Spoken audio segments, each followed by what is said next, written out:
You know, I knew the first time I made a video about this that I was going to get a lot of pushback. Because I knew that I was dealing with a lot of people that were brainwashed to believe things were either this or that, with no third options.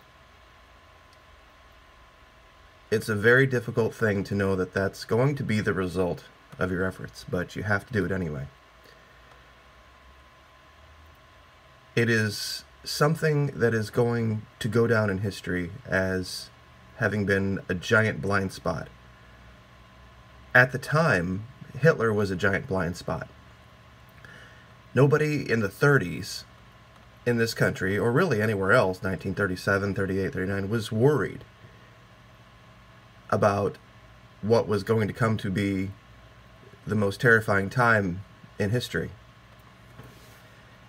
And this is going to be the same way. But looking back, everybody will see the signs and go, how did we miss it? Well, you know, these guys wear black and red.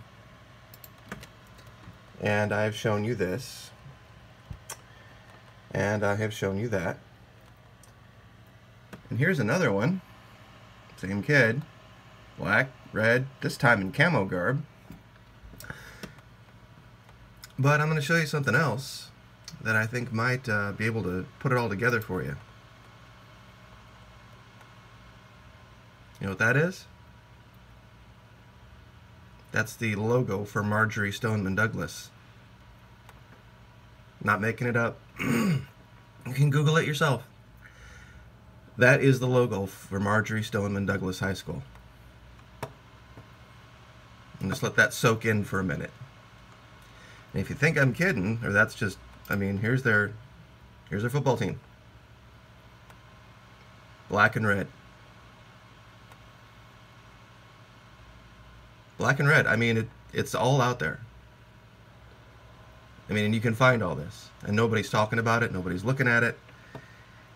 Everybody is talking about what Mueller's going to do this or the FBI that. And it all centers around the worship of one man. And I'm not going to make this about that. This is going to be more about not what everybody is looking at, but all of the things that they're not looking at, which is pretty much everything else. I warned a long time ago, well, not a long time ago, seems like it now, about the elections upcoming in Colombia and Venezuela and in Mexico, and about how dangerous it would be if this guy who goes by the acronym AMLO, A-M-L-O, and that's short for Andres Martel Lopez Obrador. He is the Mexican, what they call the Mexican Bernie Sanders, but he's really closer to Maduro. And if he won in the upcoming elections, well, I did some looking.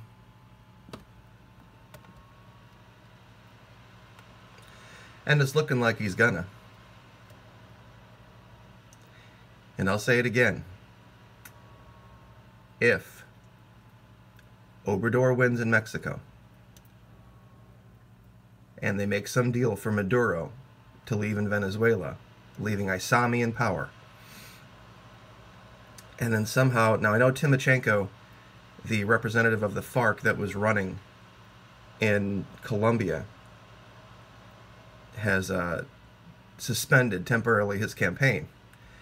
But they're talking about now, and I did say this, I said, unless the government down there would make some untenable concessions, that they were just going to light the place on fire. Well, the government down there, believe it or not, has made those untenable concessions. And he's thinking about jumping back in the race.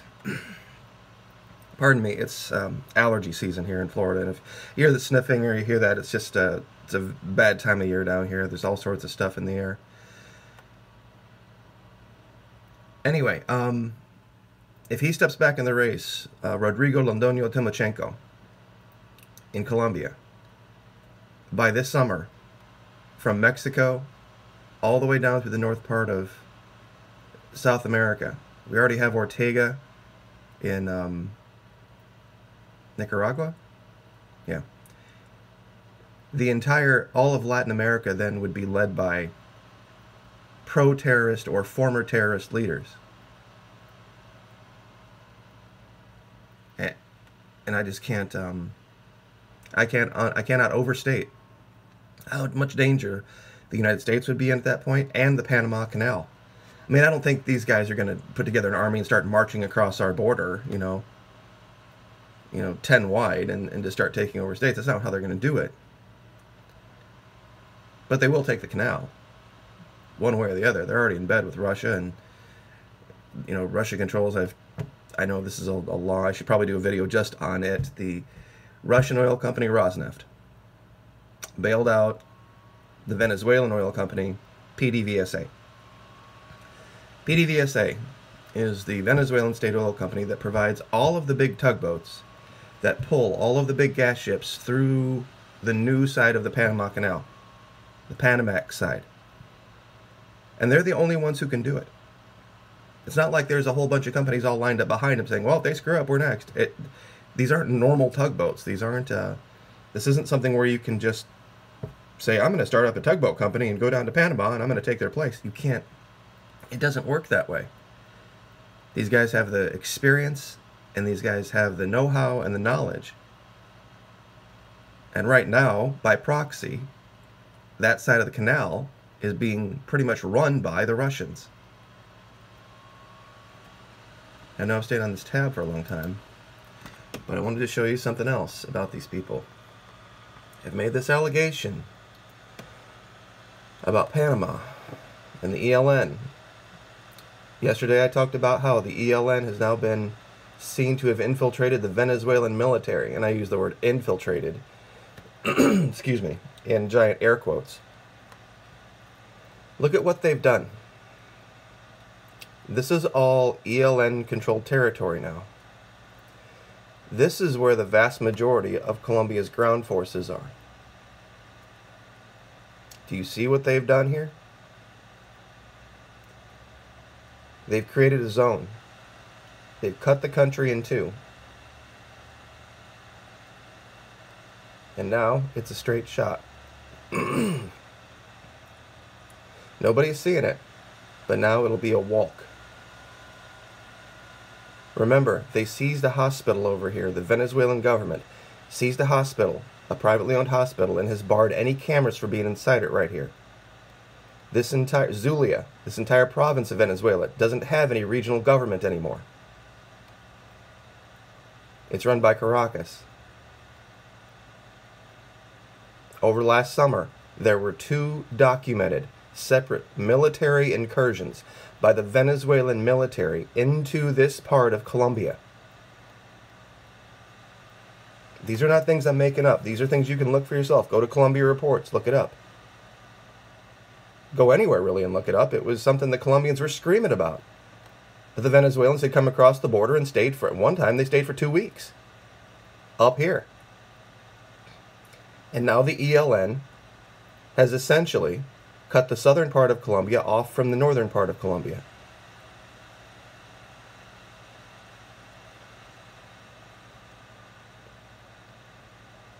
If there was going to be, and I also talked about this too, the Goldman Sachs, Steve Mnuchin, sanctioned Isami last year. First thing, right out of the gate, right after the inauguration. Goldman Sachs also, last year very early, purchased $2.3 billion in Venezuelan oil futures. Right after the U.S. slapped these heavy-duty sanctions on Venezuela, trying to destroy their economy. Now, why would they purchase futures? Anybody, I know there's probably some folks out there who don't know what a future is, but the short of it says that if you buy a future on something, you're betting that it's going to go up. And so that's what Goldman Sachs was doing.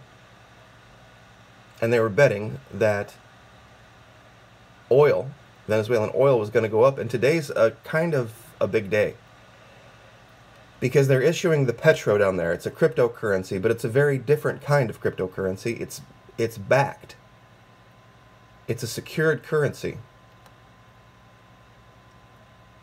And you'll be able to purchase this, not in the Bolivar, but it's backed by every petro. It's kind of like a Bitcoin, but it's what they call it, a petro. Will be the equivalent, always, now, and forevermore, to 1 barrel of oil.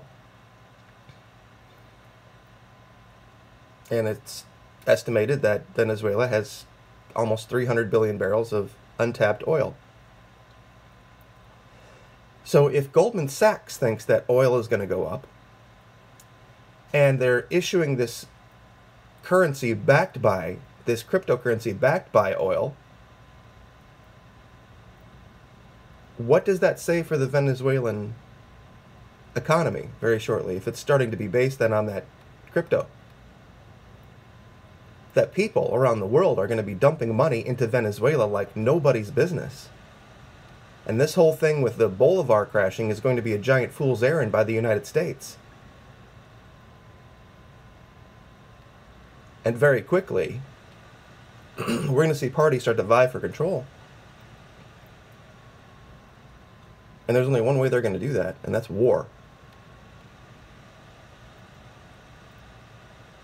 People are going to look back at this time and go, how did we not see this? How did we not see what was going on? The giant wave of socialist, Marxist sentiment coming all the way from the border of Mexico. We even have it in Canada. All the way through all of Latin America, with the last 2 vestiges being these 2 outposts. One of these outposts having the single most strategic feature in the Western Hemisphere to our economy. And you can go back to this article from Fox. I don't recommend listening to Fox, but in this 2-minute segment, they actually speak some truth. All 3 of these guys are unanimous and united in their dislike and distaste of the current administration in America.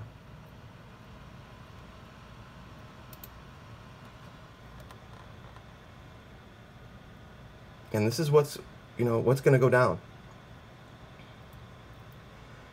You're going to have Aysami here, you're going to have Timochenko here, and you're going to have Obrador in Mexico. Sorry about that. I'm just thinking I might have misspoke. But I'm sorry, Ortega is Nicaragua. Did I say Nicaragua before?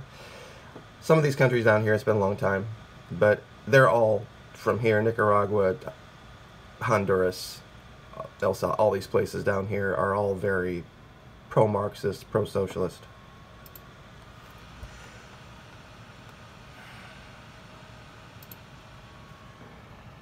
Red and black.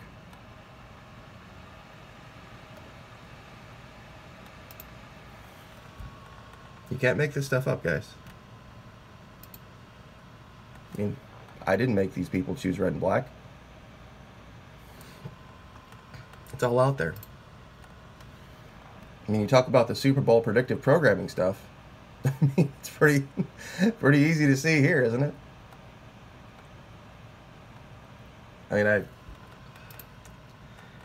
I try. I really do. I try to reveal the truth in a way that makes it relevant to your life. I try to reveal the truth in a way that will make you go, kind of shake your head and go, wait a minute, you know.